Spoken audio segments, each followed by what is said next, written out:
Join me today as I take on the challenge of creating meaningful DIY Christmas gifts from my RV.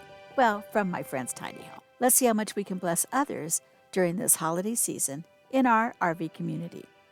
In this video, we're sharing an easy method for creating an apron and placemats, great DIY gifts that are sure to please your friends and family members, and it doesn't break the piggy bank. This is only one idea that is sure to bring the spirit of Christmas into your RV or tiny home to help you and yours celebrate the season. Many RVers struggle to find ways to celebrate the holidays in their tiny homes. It's hard to find decorations that fit your unique layout, and buying gifts can be expensive, and it can take up valuable storage space. The reality is that decorating the RV can be challenging, both because of its size and space limitations, but also because it just gets harder to manage as we get older. One idea: create a festive apron and matching placemats for both yourself and turn them into gifts for others as well. We're even going to bless one of you, so stay tuned to the end of this video for more information on how we're going to do that. Even though celebrating the holidays in an RV can be different and hard to get used to, it doesn't mean it can't be special. Wearing a holiday apron the whole month of December will help you in the spirit and create a festive, fun atmosphere in your RV. While we're focusing on making an apron and placemats, start thinking creatively about what you can make that you are or could be excited to share with others. If you don't sew, no problem. Neither do I. You can actually make this apron and the placemats with sewing glue. So while my friend Geri walks us through this sewing project, you can be thinking of simple projects that you're good at making and can be done in your RV and share it on our community page. Let me begin by introducing Geri, who we met when we moved into our stationary RV. She's our closest neighbor and has become a good friend over the past 5 years. We have a lot in common as we navigate our 60s and our semi-retirement. And a fun note, our puppies, Snickers and Izzy, are best friends. Like everyone who lives tiny, Geri has set up a space for her hobby in her tiny home. Her sewing machine has a prominent space where it's easy for her to access whenever she has a desire for a sewing project, but it's not located where it impedes everyday living. A simple fold-up table gives her just the right space needed for laying out fabric, cutting, and ironing, and she simply folds it up, stashes it behind the couch when it's not in use. I'm curious, what are the hobbies that you do in your RV? How do you make them work? Let us know in the comments below. We began this specific Christmas project in mid-October. Our first step was to decide what we were going to make and then go find the fabric. So here's tip number 1. If you're a seasoned hobbyist, you already know this, but one of the best ways to find unique supplies is to avoid the chain stores like Michael's and Hobby Lobby and check out your local businesses.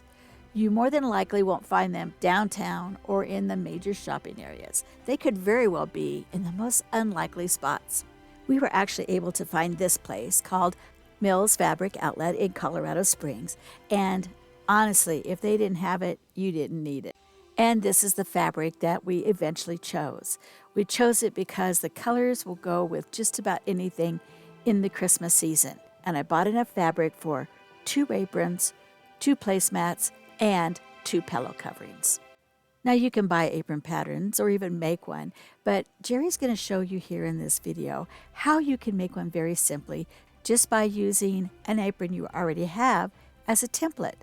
So basically you want to fold your apron in half, lay it on the fold here, and then use the measuring tape and give yourself enough room for a hem, and then just mark it with a marker. Mark a few dots along the way, which will allow you to draw a grid.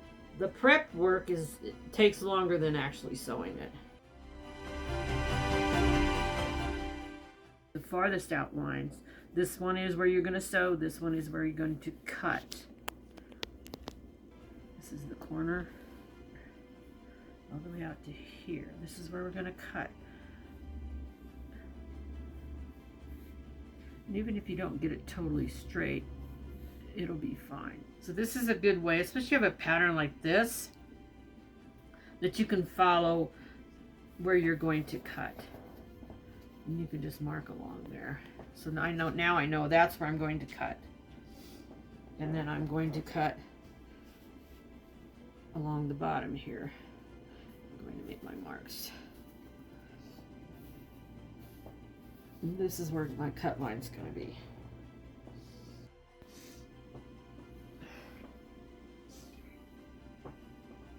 And that's where I'm going to cut. So you can see the outline of the apron. I've already left my seam.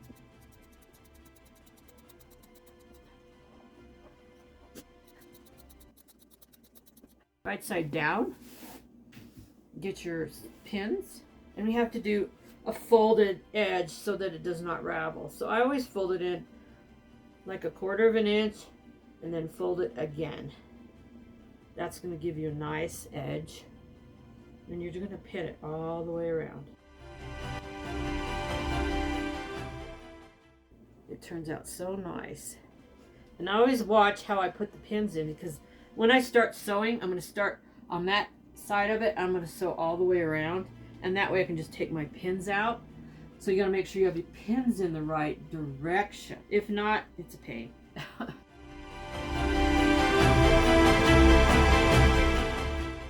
And a lot of people will iron this before they sew it. I don't do that.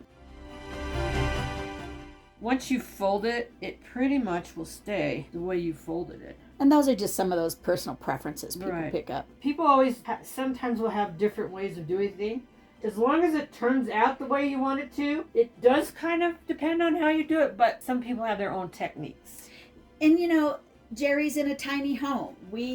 A lot of us live in tiny homes or in RVs, and we don't have the space to have a whole sewing room, or even to turn our living room into a whole sewing room with the ironing board, with a steamer, with all the paraphernalia. So we do make those shortcuts. And here we go on the part that is also got I want to say a curve into it. And you just fold it along the curve and then fold it. Sometimes it'll get a little thin here, but it's still, you'll be able to sew it and you'll see the difference.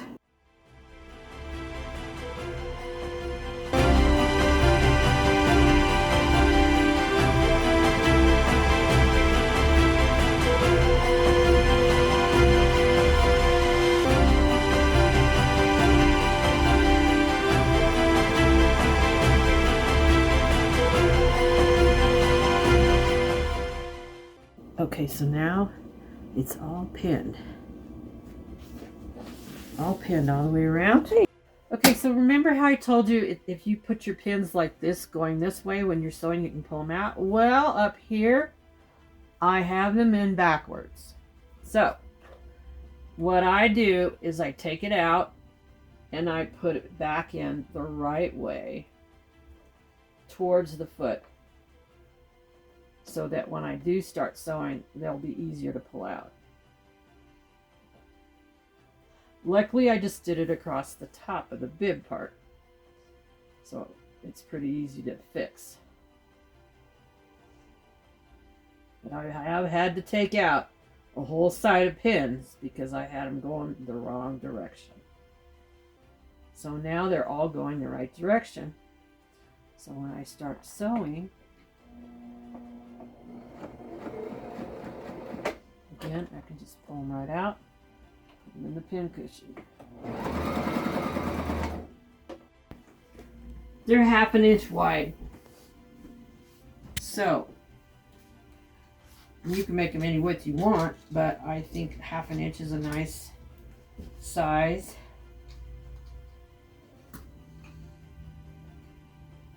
I'm going to cut 1.5 inches all the way down this to make my straps. And I have 2 pieces here, so it'll make 2 straps when I'm done. How wide is my ruler? Maybe I'll just use that as, I'm just going to use my ruler because it's 1.5 inches. And I'm just going to mark it all the way down. And I'm doing it with this magic marker. There are pens that you can buy to mark on materials, so you don't see it as much. They're actually for sewing. But this you can see with the magic marker. So now I'm going to cut it I'm going to cut all the way down here. And we will have 2 of our ties. So that's the straps. I will have 2 of them. And it's better to make them too long around your waist than too short. So if you make them too long, you can always cut them off. When you get your straps made, your ties made, and you put them on your apron. This is where I want it to be.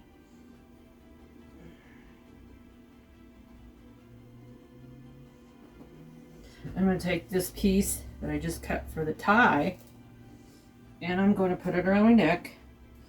And I always go a couple inches in. Again, I hate when the seams come out, so I always do extra. Come on this side. Is that going to be enough to go over my head? Perfect. Okay, so that's how you're going to adjust how long you want your neck strap. Again, you can either sew it both sides and just put it over your head, or you can sew one side, get a little piece of Velcro, and put a piece of Velcro on the inside here and on the strap, and then you can just unvelcro. But that's a lot of material to turn inside out in a tiny, tiny hole area. I tried it once, it doesn't work. If you want to try it, more than welcome. But what I do is, what you have here, again, just like you did on the apron, you're going to fold over one side, fold over the other side, pin it all the way down so that you're going to have your tie. Now on this, I probably will do a zigzag stitch, where on the apron I did a straight stitch, only because it'll keep this from fraying, because it may fray a little bit. So what I'm going to do your apron ties fray, the ones I made for you? Okay. So again, pin it, just go, it's time consuming. I have 2 of them to do, and the neck strap. So we're just going to pin it all the way down. And you're not turning that under because you're going to zigzag it and it's not going to show anywhere. Right, because this will be on the inside. Yep. And I'm using the same color of thread. You want to try to get the same color thread, unless you want your border to be a contrasting color. Yeah. I actually have a tan color thread that matches this material. And there's Snickers. She's just not interested in what we're doing whatsoever.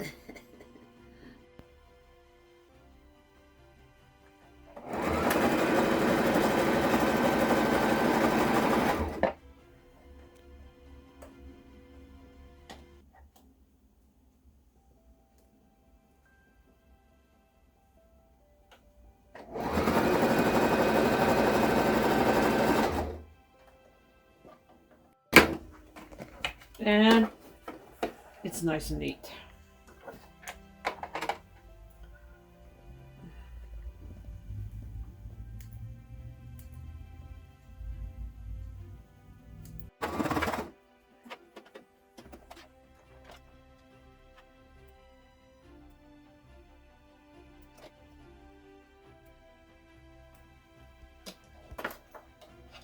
Strap is sewn on. I'm going to do the other side.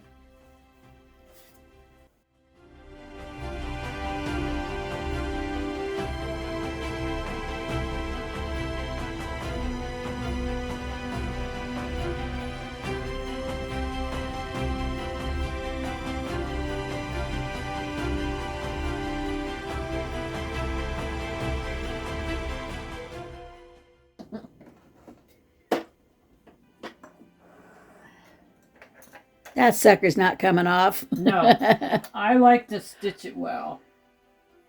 And if you have the same color, you know, yeah, you can't see it.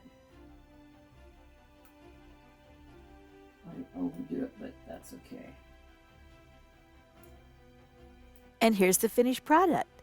Geri also made a couple of placemats that have insulation in between them, so they're going to be something that will protect your table as well as be beautiful on it for the holidays. And we're going to give this to one of you. So if you'd like to win the apron and the 2 placemats, we need you to go to our channel on YouTube, and here's where you'll want to subscribe if you haven't already done so that you don't miss any more of our Making Your RV Your Home videos on Wednesday or our more educational ones on Sunday. When you're done subscribing, next you're going to want to click the Community tab. Make a comment below. Tell us about your Christmas traditions. Leave us a picture. Comment about something you're hoping for the new year. Whatever you want to share with our community.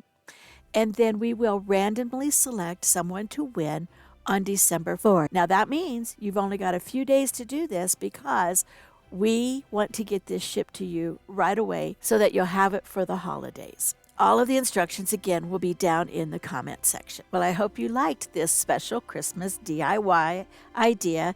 And if you'd like to see more videos of how to make your RV your home, especially during the holidays, would you do me a big favor and give it a big thumbs up and be sure to subscribe, and we'll see you next week.